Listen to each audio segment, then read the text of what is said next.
বন্ধুরা এটা দেখতে পাচ্ছেন, এটা হচ্ছে ইয়ারা কোম্পানির পোখর জিঙ্ক। তো পোখর জিঙ্কের কাজটা কি আমি আপনাদেরকে এখানে বোঝাবো। তো বেসিক্যালি পোখর জিঙ্ক হচ্ছে আপনার যদি ধানের ক্ষেত থাকে তাহলে এটি আপনার জন্য খুবই একটি উপকারী সামগ্রী।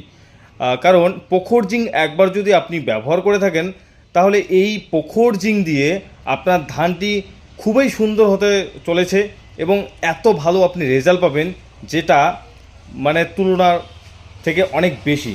কারণ এই পোখর জিঙ্ক ব্যবহার করলে আপনি ধানের আপনার উৎপাদনটা অনেক বেশি হয়ে থাকবে।